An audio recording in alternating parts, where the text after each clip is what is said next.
Behind the image. This is my Tio Manuel. I photographed him about a week ago, which was a few days before he passed away. So this was the last time I saw him, was when we were making these images. He had been ill for some time, and his daughters, my cousins, who are the loveliest people, had been taking care of him. And I really wanted to do this for them and for my mom, who was his sister. We were there for an hour.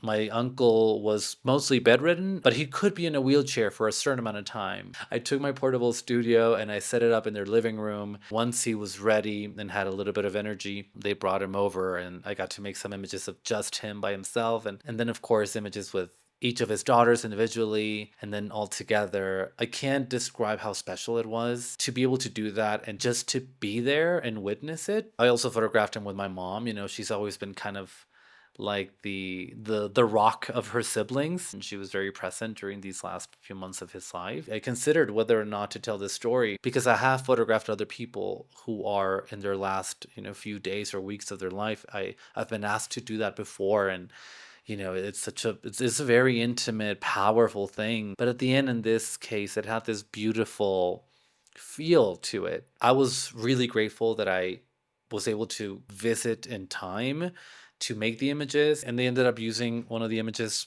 for the funeral, once he had passed. And yeah, I started making images because my brother passed and we didn't have a solid portrait of his. So it's like this 360 moment happened. I delivered the images the evening before he passed. I was like, oh gosh, I was just seeing his face, on my monitor, and there was still, joy and life there. And then I had to go to my computer to work, a little bit later that day, and because his face was the last thing I had edited, that's the first thing that popped on my monitor. It's just this, big photo of him smiling at me. It was very powerful, very surreal. Photography nowadays has become so superficial. Even before AI, a lot of it wasn't genuine. So to be able to make images that have such a powerful emotional meaning is such a gift. Yes, it's obviously very sad, but it's also, there really was a lot of joy and beauty around it.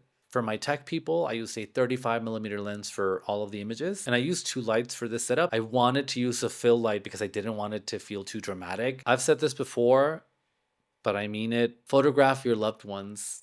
I genuinely think it's the best thing we can do with our tools, our cameras, or our phones now. There will never be images that you will treasure, I think, as much as those of your family and friends.